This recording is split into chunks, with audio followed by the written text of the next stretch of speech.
Okay.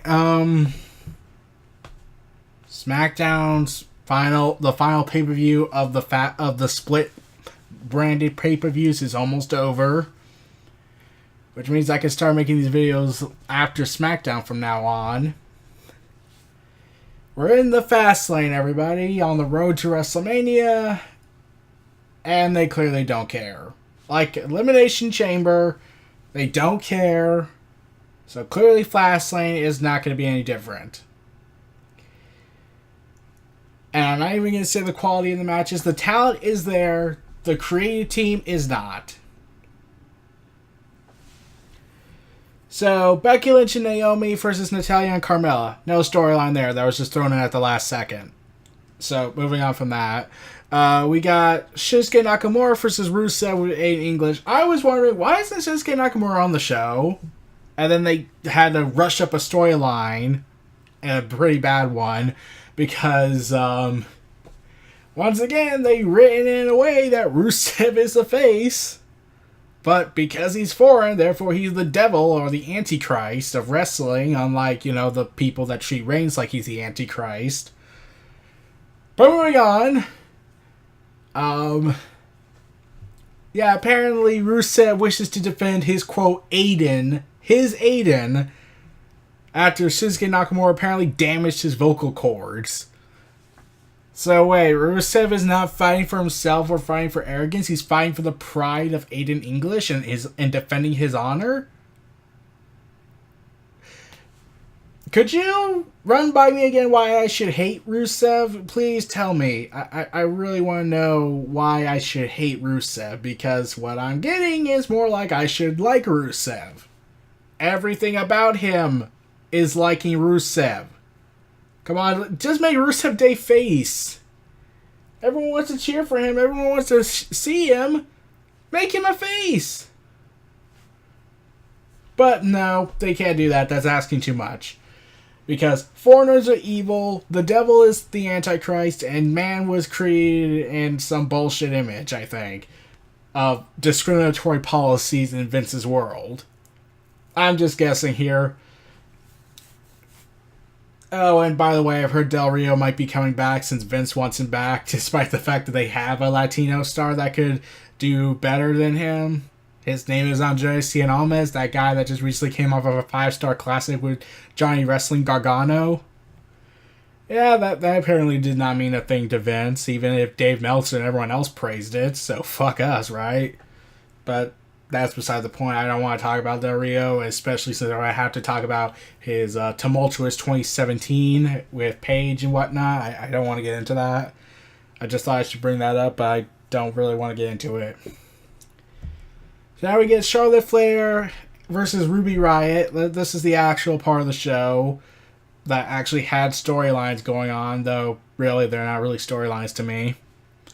So Charlotte Flair looked to vow and destroy the Riott Squad. She's already taken out Liv Morgan and Sarah Logan, and now she's gunning for the leader of the Riott Squad. Add an extra T. We don't want to scare our children. Yeah, I'm still thinking that's the reason, and they're bullshitting it. So, it's now for the women's title of SmackDown Live. Okay, I would say something negative about it, but considering that the original plan was for Charlotte to go into WrestleMania facing James Ellsworth in an intergender matchup, which is really James coming out as transsexual because fuck all logic, and the fact that I kept saying that if they did do that storyline, that would make a lot of people pissed off because they spent a year bashing Ellsworth for his appearance. So I'm pretty sure the commentators would be seen in a very bad light if they did that.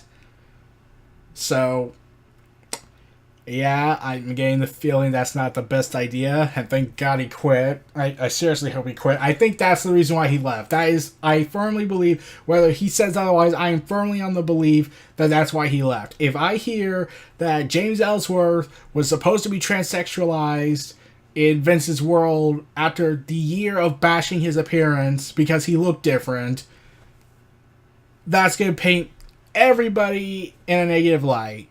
And they already have enough issues with the Roman Reigns issue with steroids.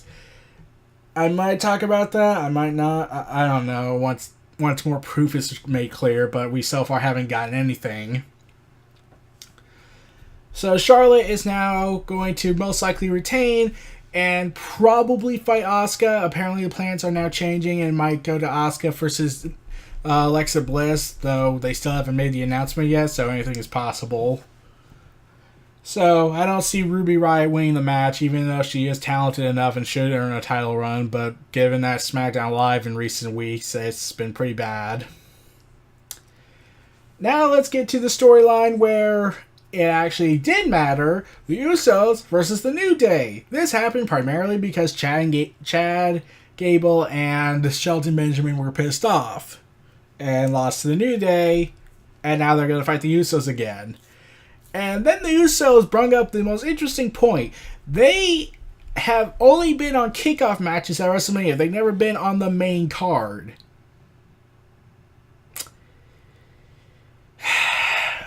Why exactly? Like, I know their gimmicks weren't good back then, but even then, like, you never used them at all. Not once. Like, you had Team Hell No. I'm not saying they're bad talent. I'm not saying Bryan and Kane were bad talents, but I still didn't like the gimmick, probably because I didn't like Kane, who I remember burning people alive, being all huggy and friendly and whatnot, unless they did in the X-Pac Kane style, where Kane is still this dark character, and X-Pac is trying to get him out of his shell. Like, trying to see humanity through a different perspective. But no, that didn't work. That didn't work for me. The way they did with Kane and Bryan. Especially when I have to remember Kane did air guitar with a title. And not the arrogant way. More like the mock, the 3MB way. So when the Usos cut this big passionate promo, Big E actually cut a big passionate promo saying that they've actually been in WrestleManias while the Usos were in the back, so like apparently the truce is off. And yeah, I know this video is really shorter than usual. It's just half of the matches don't have value to it. Only 3 matches actually matter, and that's it. And even then, this one of the matches really just doesn't have a continuity issue. Has a continuity issue. So yeah, the New Day and the Usos, with the little time they had to build their matchup, they managed to do well with their promo work. And I'm really excited for them to kick ass and most likely steal the show, because they're guaranteed to steal the show. So, yeah, rooting for the New Day and the Usos to steal the show and show that the Usos should be on the main card. They were screwed out of it last year, even though they really should have been on the card. But because they were... we overblew the card, even though we had pointless matches and whatnot. And we probably could have we could have moved it to the kickoff after we moved the women's card to the main show, but we really don't care, do we? So I'm hoping for the Usos to win, but apparently there's hints that, the Bludgeon Brothers are waiting for them. And honestly, I really want to see the Usos fight Luke Harper and Eric Rowan. Yes, I know they're called Harper and Rowan or the Bludgeon Brothers, but they're always going to be Luke Harper and Eric Rowan to me. I knew them as Luke Harper and Eric Rowan. I did not see them as the Bludgeon Brothers. I saw them as the Wyatt family. And I still have the vibe that their hammers are seriously super fake. They don't even try to look real.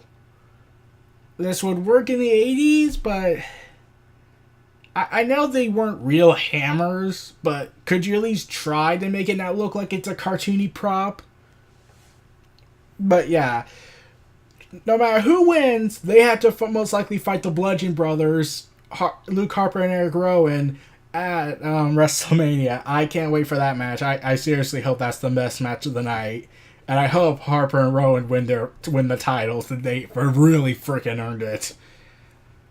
And now we get to probably the most confusing and bombastic storyline I've ever yet seen on SmackDown Live and since the brand extension. Bobby Roode versus Randy Orton. This all started because of a top 10 list, instigated by Jinder Mahal. That's the line where people would go ahead and say, done. Because, remember that top 10 thing? Yeah, I didn't get to talk about that because I wanted to see how it goes first. Yeah, it's everything I knew it was going to be. It wouldn't really mean a thing. Daniel Bryan has said, okay, they never changed the system. It hasn't been updated. If they had said it happens every pay-per-view, after every pay-per-view, I could buy that. But they didn't say that. They said, Bryan said it would be every week. And I thought the system was going to operate a little bit differently. I thought they would put champions who, are champions and put them on the list. I was expecting like the guys who weren't champions and some of the women athlete. I was expecting that, not the champion, not the WWE champion, not the US champion, not the not any champion or the tag team champions or the women's champion. I wasn't expecting any of those to be added to the list. But no, the whole purpose of this stupid freaking list is to make certain we get a storyline out of it with Bobby Roode and Randy Orton, even though there's tons of potential with this list. Thanks, Road Dogg. And now, Randy Orton and Bobby Roode are instigating to a fight because of Jinder Mahal, and yet he doesn't have a match in the show. Not that I'm complaining, but considering the storyline and the wasted potential of the top 10 list, and the fact that Ty Dillinger was at number 10 and he hasn't been seen since, that should say something. So, yeah. And they could have just went ahead and said that Randy Orton wanted the title because that's the one title he has not yet held.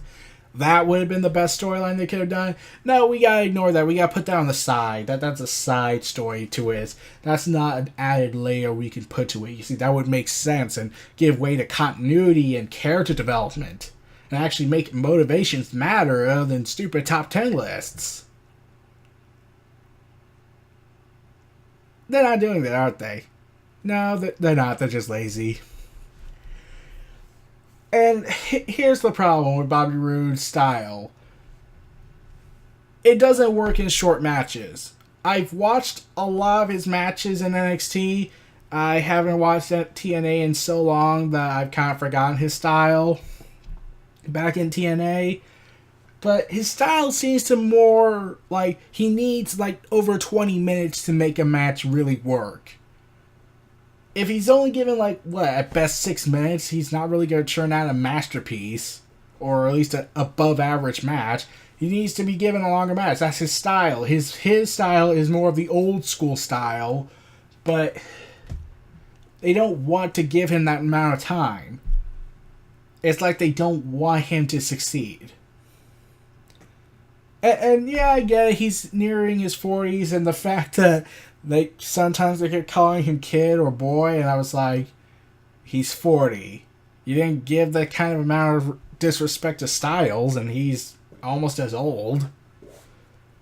So, yeah, honestly, the match I'm honestly expecting to be the worst is Bobby Roode versus Orton. One, because Orton had a bad year last year in terms of match qualities. He had a couple of good matches, but that's it. Not something I could really care about. I think his best match was Luke Harper at Elimination Chamber. But Bobby Roode, yeah, his best matches were in NXT. He has yet to make a great match in here on main rosterville. Now let's get to the triple threat match turned into a fatal 4-way match, turned into a fatal 5-way match, turned into a 6-pack challenge match. Oh god, there are so many people and wondering why this is even happening. So we got AJ Styles versus Kevin Owens versus Sami Zayn versus Baron Corbin versus Dolph Ziggler versus the guy who was handed everything in his life. Not really. I just wanted to say that for dramatic effect. No. He's been handed half of everything throughout his entire career. At least halfway through. After the Nexus Angle 10 match when everything started becoming tenfold on this. So, yeah. Owens, Zayn, Corbin, and Ziggler. Yeah, Ziggler re-signed with WWE has apparently been a huge deal. Why? He's content doing nothing pretty much. He's not going to be on the shows. He's not going to be treated as a big deal after this pay-per-view probably. So really, I'm confused. Are they going to push him? Like, they gave him $1.5 million apparently from what I've heard, but even that's been said it might not be a lot. That might not have been the number. But I was like, really? He's re-signed? He really should have just left. Like, he has a fan base. He can just go and showcase his skills out there in the independent scene. Heck, he can go to Cody Rhodes and the Young Bucks' big gamble show called All In. That would have been awesome. Especially in Chicago. He would have been given a huge pop. And now the question is wondering, why is Cena in this match? Well, that's complicated. His free agent status gives him full whatever, I don't care, I can do whatever I please because I'm John Cena. Oh yeah, that's not really complicated, that's relatively simple. Oh, and he had to beat Styles for it. That was painful. They couldn't do a count out. They couldn't do anything. They had to give Cena an ego boost because, oh no, I just realized Cena's lost to him 3 times. We need to even the score. We already got the 6-man tag team match. We need the WWE title match. And we need to do a non-title match. Okay, the score is even. Everything's perfect, everyone. Even though that could have led to some interesting storylines, but everything's perfect in our world of closed spaces and entitlements of bitching and whining mentality. Yeah, I'm still in denial of what happened last year at Royal Rumble. I'm still in denial. Because I still think that really should not have happened. I did not want to see Cena of all people for a title he hasn't earned to break it, in my mind. For numerous reasons other than I don't like Cena. Half his title reigns were transitionals. They were captured in within less than 10 years. Flair took over 20. And it annoys me that Cena and Vince think that Flair earned all this big record, this legendary record that couldn't be touched, all in the WWE. They keep saying it in promos. 20 years that's still in WWE. No, that's not how that works. Vince, you see, I know you hate the outside world. It hurts you if we talk about other promotions, like you fire Jimmy Jacobs because he dare have a life. But you see, Vince, he won world titles in the territory days. He won them in NWA. He won them in WCW. He won it in WWE. I will admit to that. He won it in various promotions that were all part of the collective NWA and was part of WCW and won titles there. But you're not going to want to talk about that because that would bring up past stuff and that would make you think of your daddy who took away your dream to be a wrestler and therefore you're a resented and entitled little hey, you know what so. That's still my theory on that. But Kevin Owens and Sami Zayn, they're no longer buddies. Yeah, I could go and explain that they keep losing all their matches and therefore it makes no sense. And why are you trying to build them up if they're just going to tear them down before they can really thrive? But I'm just going to sum it up. They ended the friendship. It's done. After the last SmackDown before Fastlane, they ended it. It's dead. One of the few remaining good things about SmackDown is dead. Once they kill Rusev Day, it's it. That's over. That's it. It's over. There's no point in watching SmackDown now. Styles and Nakamura, they're great, but they can't build a show around just those two. They did it for 10 years with Cena, and look how that's ended up. They keep going into panic mode because they fed all their superstars and still have a discriminatory policy towards NXT stars. A lot. And the guys they do like are very overpushed to the point fans hate their guts. I.e. Roman Reigns. Or any of the more interesting characters are stripped of everything that made them unique and dumbed down to piss the audience off more, like Bayley. Remember when she was booed and she couldn't know how to react to that because she's supposed to be this good person? But fans hated the fact that Vince ruined her because Vince is a pissed off madman who hates NXT and hates women wrestling probably. But that's a different matter. So, yeah. And Baron Corbin and Ziggler, it was originally supposed to be just a fatal 4-way. Then they just said, no, do it. Let's put them in there. I'm sorry. I just... After Elimination Chamber, my interest in talking about these pay-per-views have diminished a little bit. I'm still going to move forward with this, but... You might not get those 40-minute videos where I go into deep detail because the continuity has been so ravaged at this point, and any semblance of logic was destroyed. I probably could still go along in NXT videos because NXT actually gives a care about their story. So, yeah.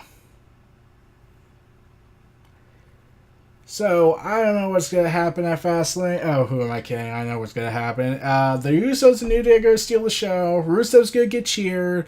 Charlotte Flair's going to retain. No one cares about Becky Lynch and Naomi versus Natalya and Carmella. In fact, I forgot she was Miss Money in the Bank. I kind of forgot that.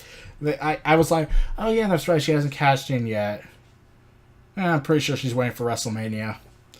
And Bobby Roode and Randy Orton, no care. AJ Styles, okay, if they do anything but Styles winning, then that's a screw job over Nakamura's potential and AJ Styles finishing what they left off at Wrestle Kingdom.